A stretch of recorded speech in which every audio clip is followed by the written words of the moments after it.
प्रभु यीशु के सामर्थ्य नाम में आप सबको जय मसीह की। आइए आज के सुंदर दिन के लिए हम पिता का धन्यवाद करें और आइए समय हम मनन के लिए प्रभु के वचन को निकालें। मेरे साथ लूका रचित सुसमाचार निकालिएगा।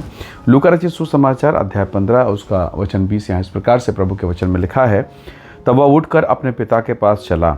वह भी दूर ही था कि उसके पिता ने उसे देखकर तरस खाया और दौड़कर उसे गले लगाया और बहुत चूमा। Praise the Lord, hallelujah. परमेश्वर के लोगों, उड़ाऊ पुत्र की कहानी आप सबको पता है। दो भाई हैं और आपको मालूम होगा जो छोटा जो बेटा है उसने अपने पिता से अपने हिस्से को लिया और जाकर दूर देश जाकर सब धन संपत्ति कुकर्म में उड़ा दिया। और एक समय आया जब उसका जीवन बर्बाद हो गया, वो खाली हो गया, सुअर की फली खा रहा है। और तब वो पश्चाताप करते हुए लौटता है अपने पिता के पास। लेकिन जब वो पिता के पास आता है उसके मन में कई प्रकार की चिंताएं रहती हैं कि मेरा पिता, मेरा जो पिता है जिसका मैंने अपमान किया, उसका संपत्ति, उसका कमाया हुआ धन मैंने मांगा, छीना, बर्बाद किया, और आज मैं फिर जब उसके पास लौटूंगा क्या वो मुझे ग्रहण करेगा। उसने एक योजना बना ली। उसने कहा प्रभु से, अपने पिता से, अपने जन्म देने वाले से मैं कहूँगा कि मैं आपका बेटा कहलाने के लायक नहीं हूँ, आप मुझे नौकर के समान रख लीजिए, कम से कम कुछ खा के मेरा जीवन बचा रहेगा, जीवित मैं रह पाऊँगा।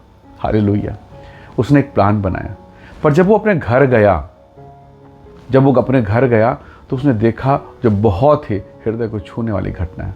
जब से वो छोटा लड़का अपने पिता के घर से बाहर निकला, दूर देश चला गया, तब से उसका पिता बहुत निराश, बहुत उदास और इस आशा के साथ रोज वो सड़क की ओर देखता है, रास्ते की तरफ देखता हुआ अपने आँख को लगाया कि कब मेरा बेटा लौटेगा। और एक दिन जब यही उसका छोटा बेटा, फटेहाल दशा है, कपड़े, बदन पे कपड़े नहीं हैं और जो है वो मैले कुचले फटे हुए हैं, बाल जानवर के समान बढ़ चुके हैं, नाखून जानवरों के समान है, पूरे जीवन में दुर्गति हो चुकी है। फिर भी जब उस ऐसी दशा में वो छोटा लड़का अपने पिता के पास खड़ा होता है, दूर से देखकर, परमेश्वर के वचन में हमने देखा वो दूर ही था, वो बहुत दूर था।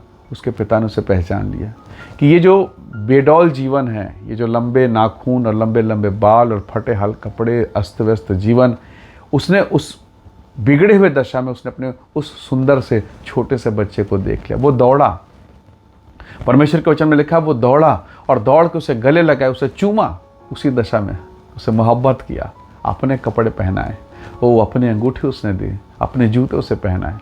कई बार जब इस कहानी को प्रभु यीशु मसीह ने बताया कलीसिया को, आपको और मुझको, कई बार ये कहानी सुन के बड़ा अद्भुत लगता है ना कि एक पिता का प्रेम कैसा है।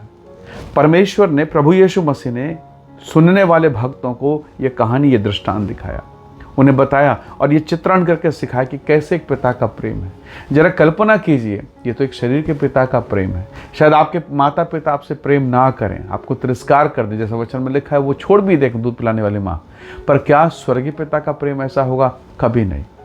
परमेश्वर के नज़रों में हो सकता आपने पाप किया हो, आपने आशीष पाने का कुछ गलत काम किया, शराब में, व्यभिचार में, नाना प्रकार गंदगी में चले गए, हो सकता है कई महीनों तक आपने ऐसा किया। पर यह वचन हमें सिखाता है अगर आप और मैं लौट कर पिता के पास आते हैं, वो फिर से ग्रहण करेगा, वो फिर से आपके जीवन में और मेरे जीवन में दया करेगा। परमेश्वर पवित्र है, हालेलुया।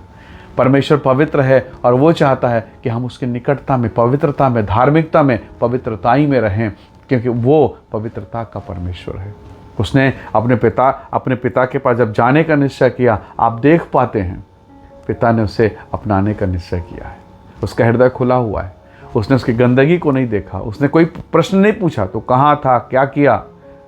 बड़ा भाई छोटे भाई के काम को देखकर उसने प्रश्न किया, पर पिता ने कोई प्रश्न नहीं किया। उसने एक ही बात कहा, यह मर गया था, अब जी उठा है। हालेलुया। तो प्रभु के लोगों, हो सकता है आज आप अपने जीवन के कई ऐसे दौर से होकर गुजरें जहाँ पर आपने परमेश्वर के आत्मा को शोकित किया। हो सकता है आप क्वायर टीम में हो सकता है आप अपने चर्च में एक बड़ा पोजीशन होल्ड करते हो सकता है आप एक धार्मिक व्यक्ति हैं संसार की दृष्टि में, परंतु फिर भी अंदर से आपने परमेश्वर के आत्मा को शोकित किया है।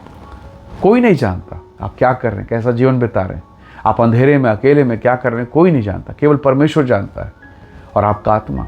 और इसीलिए अगर आपका आत्मा शोकित है, आज अकेला महसूस हो रहा है और आपको मालूम है कि आपने परमेश्वर के आत्मा के विरोध में काम किया है, तो अभी लौटने का मौका है, अभी पिता के पास दौड़ने का मौका है, ताकि वो फिर से आपको उठाए, आपको ऊंचा उठाए और अपनी महिमा को प्रकट करे। हालेलुया। उसका हृदय बहुत बड़ा है। आइए आज के दिन में हम पिता के चरणों पर लौट कर, पिताजी फिर से मैं अपना जीवन आपको दे, और निस्संदेह परमेश्वर का आत्मा आपके जीवन में काम करेगा और वो आपको उठा के खड़ा कर देगा। हालेलुया। प्रभु के वचन में लिखा है, धर्मी अगर 7 बार गिरे, प्रभु उठा के खड़ा करेगा। हालेलुया। वही परमेश्वर आपको फिर से खड़ा करेगा। आप निराश नहीं होना, उसकी खुली बाहें हैं जो आपकी ओर अभी भी फैली हुई है। हालेलुया। आइए दुआ करें। प्रेमी अनुग्रहकारी स्वर्गीय पिता, मेरे प्रिय भाई बहनों के जीवन को, इनके परिवार को मैं आपके हाथों में सौंपता हूँ। हर वो बात जो इन्हें परमेश्वर आपसे दूर कर चुकी है, यीशु के नाम से इनके जीवन से दूर हो जाए पिता, और आप इन्हें ब्लेस करें, इन्हें आशीषित करें और इन पर दया करें, और फिर से आपकी कृपा इनके जीवन पर हो। आपके वचन के अनुसार आप इन्हें उठाएं, ऊंचा उठाएं, और इनके जीवन के द्वारा प्रभु तेरा नाम महिमा पाए। धन्यवाद, आपने प्रार्थना को सुना। प्रभु यीशु के सामर्थी नाम से मांगते हैं, आमीन आमीन। प्रभु आप सबको बहुत ऐसे आशीष दे। परमेश्वर का अनुग्रह आप सबके साथ हो। Praise the Lord. जय मसीह।